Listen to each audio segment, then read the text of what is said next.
മുതലാളിയോട് ഒന്നുകൂടെ പറഞ്ഞാൽ. വേഗം സ്ഥലം വിട്ടോ. പറ്റാവുന്ന നല്ല പണിക്കാരുമായിട്ട് വാ. ഈ പിള്ളേരൊന്നും ഇതിന് പറ്റിയതല്ലെന്ന്. ആ എന്നതായാലും ഇനി അടുത്ത പെരുന്നാളിനേ ഉള്ളൂ. അയ്യോ അങ്ങനെ പറയല്ലേ വത്തിക്കാനെ. സക്കായി മാപ്പിളയോട് ഒന്നുകൂടെ ഒന്ന് പറഞ്ഞ ശരിയാകത്തില്ല പാപ്പച്ച. ഇനി ഒന്നും ഉണ്ടാവാതെ നോക്കിക്കൊള്ളാം വത്തിക്കാനെ. അതെ, ഇനി പാപ്പച്ച ഒന്നും പറയാനില്ല. അടുത്ത പെരുന്നാളിനെങ്കിലും നല്ല പണിക്കാരായിട്ട് വാ. അപ്പൊ പണി തരാം. ഇവരൊക്കെ നല്ല പണിക്കാരെ വത്തിക്കാനെ. ഇനി ഒന്നും ഉണ്ടാകാതെ ഞാൻ നോക്കിക്കോളാം. ഇനി ഇവിടെ നിന്നാലേ സ്വഭാവം മാറും. സ്ഥലം വിട്ടോ. ഇനി എന്തോന്നില്ല അവിടെ നിൽക്കുന്നത്. എടാ ഗണേശ പാ വിളിച്ചിരിക്കാ, സാധനം എടുത്ത് വെക്കടാ. എന്നാ നോക്കിക്കാടോ. വേഗമാവട്ടെ, എടുത്തു വെക്കടോ. അത് എല്ലാം ഉണ്ടല്ലോ. ഒന്ന് വേഗം ആവട്ടെ. പാപ്പച്ചോ, ഓ താനിങ്ങി വന്നേ. ഇതാ 5000 രൂപയുണ്ട്. അല്ല ഇത് മുതലാളി. ഇത് മതി. ഇതിനുള്ള പണിയല്ലേ ഇവിടെ ചെയ്തുള്ളൂ. അതൊക്കെ മതി. അല്ല മുതലാളിയോട് ഒന്നും പറയണ്ട. ഇത് വല്ലാത്ത ഇടപാടായി പോയി. എന്നാടാ കൂലിയോ? ഉള്ള പണിയും പോയിട്ട് നിൽക്കുക ബാക്കിയുള്ളവര്. അപ്പഴാ അവന്റെ ഒരു കൂലി. പോയി അതൊക്കെ എടുത്ത് വെക്കടാ. ചെല്ലടാ. അല്ല തരാൻ പാടില്ലാത്ത എന്നടാ എവന്റെ ഒരു മുടിഞ്ഞ തീറ്റ. ഇനിയൊരു പണി കിട്ടുന്നവരെ നിന്നെയൊക്കെ തീറ്റി പോറ്റണ്ടേ. എന്ത് പണി ചെയ്തിട്ടാണ് നിനക്ക് തീറ്റയും കൂലിയും തരുന്നേ? അങ്ങോട്ടേന്ന് വണ്ടിയിലോട്ട് കേറടാ. നിങ്ങൾ എന്തായി കാണിക്കുന്നേ? ഒരു മിണ്ട പ്രാണിയല്ലേ ഇത്? എന്തേലും ഭക്ഷണം വാങ്ങിച്ചു കൊടുത്തൂടെ ഇതിന്? കണ്ടു നിൽക്കുന്നവർക്ക് സഹിക്കാൻ പറ്റാത്തത്. കുഞ്ഞേ, ഞാൻ സഹിക്കുന്ന പാട് ആരോട് പറയും? അതെനിക്കല്ലേ അറിയൂ. എല്ലാരും വണ്ടി കയറ്. നോക്കി നിൽക്കാ കേറടാ. ദിവാര വണ്ടി കയറാ. ഇങ്ങോട്ട് വാട ഇറക്കാ. നിന്നോടല്ലേ പറഞ്ഞത്? നിങ്ങൾ ഈ കുട്ടിയോട് കുറച്ചുകൂടി മാന്യമായിട്ട് പെരുമാറണം. എവനോടൊക്കെയാ മാന്യത. എടാ നീ വരുന്നുണ്ടോ ഒന്ന്? എന്നാ നീ ഒരു കാര്യം ചെയ്, എവിടെയെങ്കിലും പോയി തോല. മുരളീധരനോട് ഞാൻ പറഞ്ഞോളാം. ദിവാര വണ്ടി കയറാ. എടോ പാപ്പച്ച, എവനെ കൂടെ കൊണ്ടുപോടോ. എടോ എവനെ കൂടെ കൊണ്ടുപോകാൻ.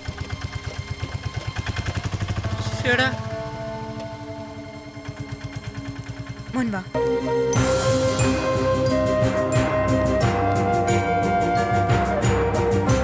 ഇതെന്നാത്തിനുള്ള പുറപ്പാട്?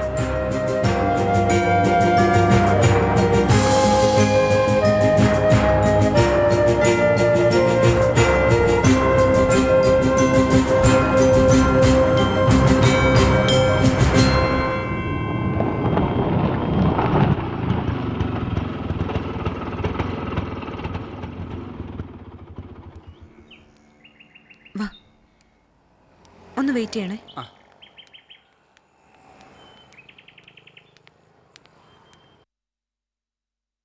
ഹസ്ബൻഡിനെ കാണരുതെന്ന് വൈഫിനെ വിലക്കാൻ ആർക്കും അധികാരമില്ല.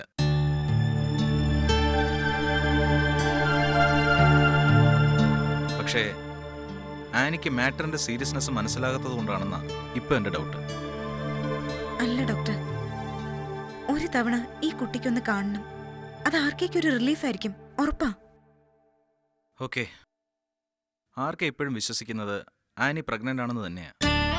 ഇടയ്ക്കിടയ്ക്ക് ആനിയെ കെയർ ചെയ്യേണ്ട കാര്യവും കുഞ്ഞിന്റെ വളർച്ചയെക്കുറിച്ചുള്ള ടെൻഷനും ഒക്കെയാ ആർക്കയുടെ മനസ്സിൽ. ആ വിശ്വാസം മാറ്റണ്ട ഡോക്ടർ. ഓക്കെ, ട്രീറ്റ്മെന്റ് നടക്കുക. ആനി വെയിറ്റ് ചെയ്തു.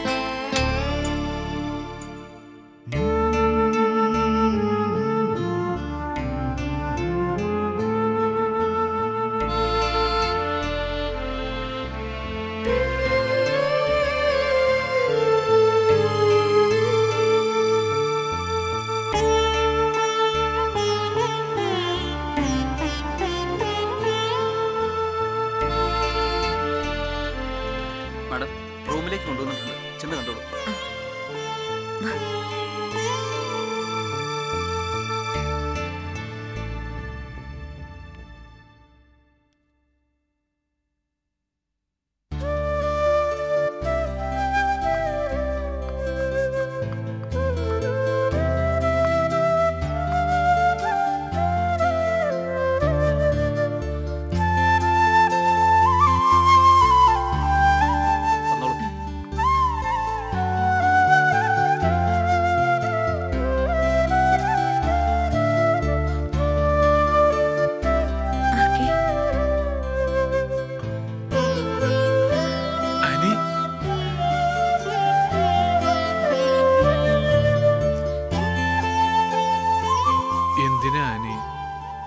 വീട്ടിലാക്കിയിട്ട് ആനി ഒറ്റയ്ക്ക്.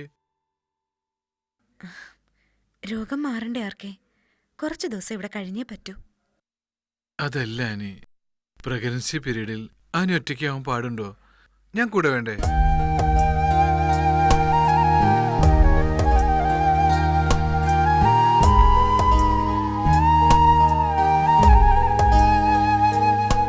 ഒരു കാര്യം ചെയ്യാം, ഡോക്ടറോട് പറയാം. ഹീസ് നൈസ് ഗൈ. നമുക്കൊരു കാര്യം ചെയ്യാനി, രോഗം മാറണം, അതെനിക്കറിയാം. എന്നാലല്ലേ എനിക്ക് ജോലിക്ക് പോകാൻ പറ്റൂ. അത് ഷുവർ. പക്ഷേ ആദ്യം ആനിയുടെ ഡെലിവറി കഴിയട്ടെ. ഡോക്ടറോട് ആനി പറയണം, എന്നല്ല കേൾക്കൂ. നമ്മുടെ മാളവികയുടെ 28 കെട്ടും പീരീഡിലൊക്കെ കഴിഞ്ഞ് ഞാൻ ഇങ്ങോട്ട് തന്നെ വന്നോളാം.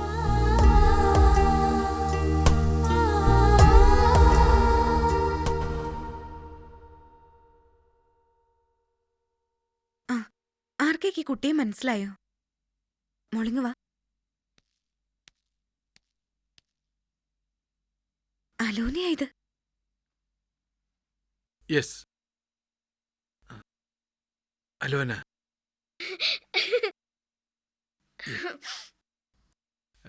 നമ്മുടെ സ്റ്റീഫൻ റോയുടെ മകൻ അല്ലേ?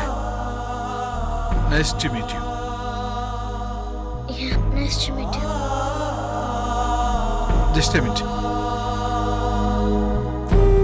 ആനി, നീ മരുന്നൊക്കെ കഴിക്കുന്നുണ്ടോ? ആരതൊക്കെ വാങ്ങിത്തരാ? എടുത്തു വന്നേ. ആനി, ഞാൻ നമ്മുടെ മാളവികയുടെ ശബ്ദം ഒന്ന് കേൾക്കട്ടെ.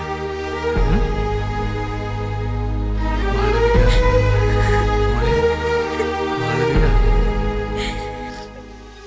മാളവിക, മാളു.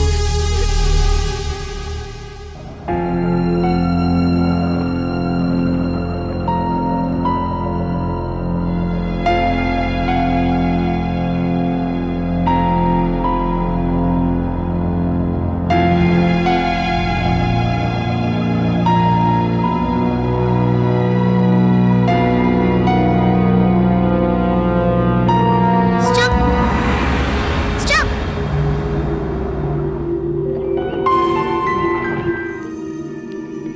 മോളെ, അലോന.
അനിയന്റി, ആർക്കി അങ്കിളിനെ വിഷമിപ്പിക്കേണ്ടി വരില്ല. ആന്റിക്കൊരു കുഞ്ഞുണ്ടാകും.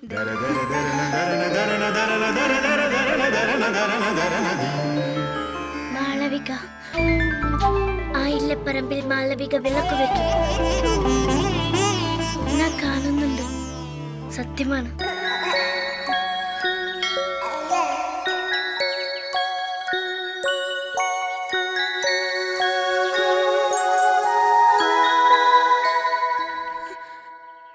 നല്ല വെളുത്ത നീണ്ട മുടിയുള്ള കവിളിൽ കുഞ്ഞു മറുകുള്ള മാളവിക, ആനി ആന്റിയുടെ കുഞ്ഞ്. അവൾ വരും.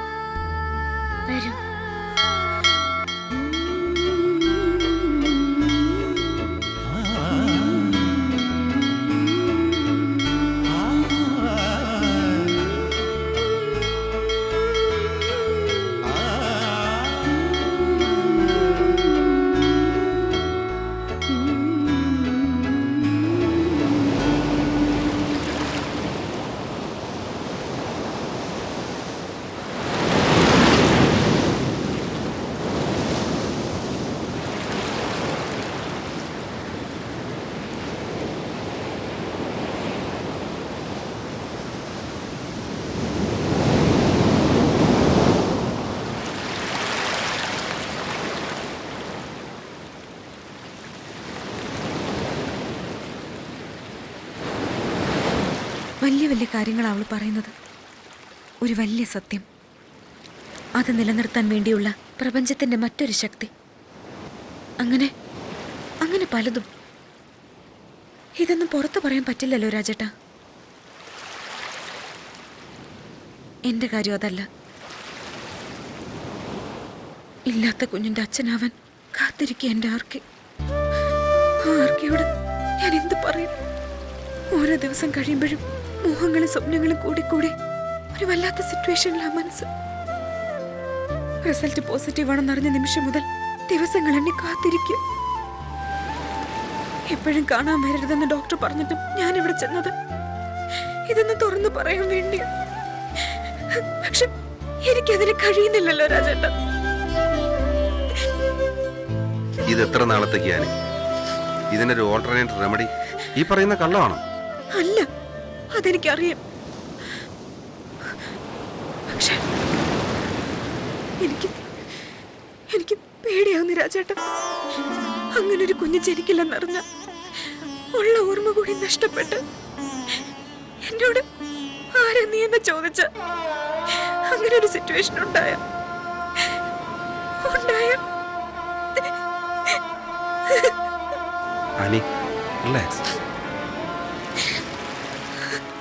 നിന്റെ ഗതികേടിനുള്ള പരിഹാരം മറ്റെന്തോ ഉണ്ട്.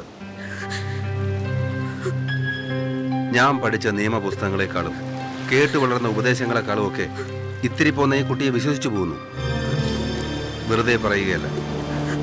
അല്ലെങ്കിൽ പിന്നെ എനിക്ക് മലയക്കുന്നിലേക്ക് പോകാതെ പറ്റില്ലെങ്കിലെന്നും പറഞ്ഞ് വാശി പിടിച്ചപ്പോൾ ഇങ്ങനൊരു പുതിയ വേഷം കണ്ടിച്ച് അവളെ ഞാൻ അങ്ങോട്ട് അയക്കാൻ നിൽക്കുമോ?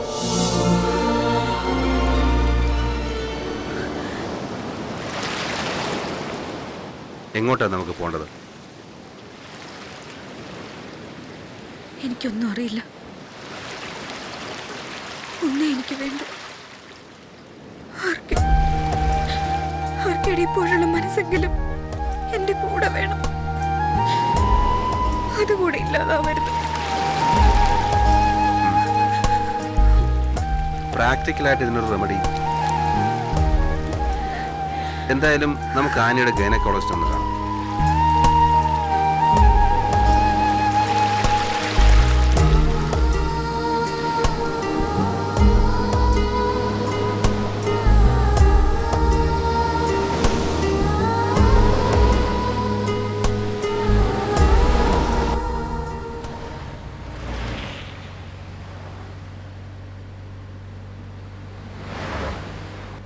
ആനി, ആർക്കയുടെ മനസ്സിന്റെ ബാലൻസ് തെറ്റുമെന്ന് കരുതി നീ പറഞ്ഞു പോയതാ, റൈറ്റ്. പക്ഷേ എത്ര നാളത്തേക്ക് ഈ ഡ്രാമയുടെ ആയുസ്? കൂടി വന്ന 7-8 മാസം. അത് കഴിഞ്ഞ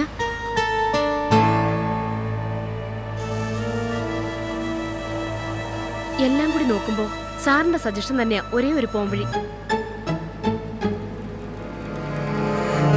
ഫൈനൽ ഡിസിഷൻ എടുക്കേണ്ടത് ആനി തന്നെയല്ലേ ഡോക്ടർ?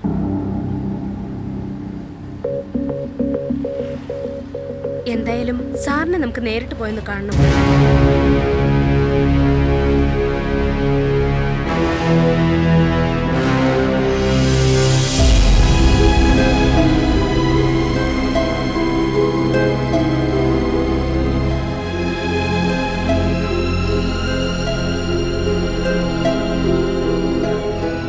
കൃത്രിമ ബീജസങ്കലനം, ആർട്ടിഫിഷ്യൽ ഇൻസുമിനേഷൻ, ആ ഒരു കാര്യമല്ലാതെ വേറെന്താ ഒരു വഴിയുള്ളത്?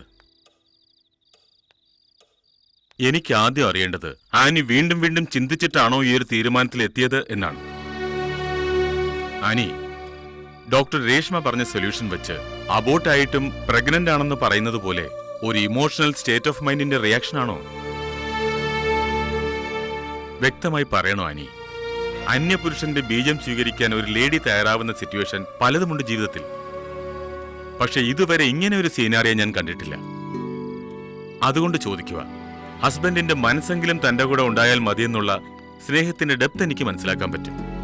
അത് ആനി 2 വട്ടം ആലോചിച്ചിട്ട് തന്നെയാണോ എന്നാണ് എനിക്കറിയേണ്ടത്. ഡെഫിനറ്റ്ലി എനിക്ക് വേണ്ടത്, ഞാൻ ആഗ്രഹിക്കുന്നത് എന്നെ ആനി എന്ന് വിളിക്കാനെങ്കിലും ആർക്കെ കൂടെ ഉണ്ടാവണമെന്ന്. എന്നെ തിരിച്ചറിയാത്ത സിറ്റുവേഷൻ അതിനേക്കാൾ ഭേദമല്ലേ ഡോക്ടർ? ഞാൻ പ്രോപ്പറായിട്ട് ചിന്തിച്ചിട്ട് തന്നെയാ. ഓക്കെ, വെൽ പ്രിപ്പയർഡ് ആണ് ആനി. നമുക്കിത് ചെയ്യാം. ഒരു സ്പെയിൻ ബാങ്കിനെ ഡിപ്പെൻഡ് ചെയ്യണം. ഒരു എംബ്രിയോളജിസ്റ്റിന്റെ സ്പെഷ്യൽ കൺസൾട്ടേഷനോട് ചെയ്തു കളയാം. ആനി വരും.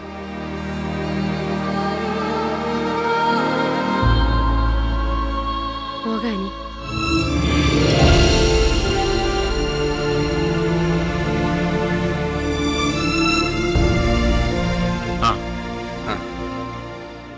കാര്യങ്ങളൊക്കെ സംസാരിച്ചിട്ടുണ്ട്. Thank you doctor. ഓക്കെ, പോവാനേ. ശരി ഡോക്ടർ. ശരി ആനി. രേഷ്മ, 1 മിനിറ്റ്.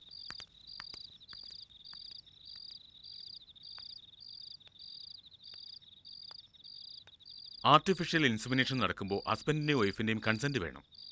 ഇതിപ്പോ ഹസ്ബൻഡ് അറിയാതെ നടക്കുക എന്ന് പറഞ്ഞാൽ ഹൗ ഇസ് ഇറ്റ് പോസിബിൾ?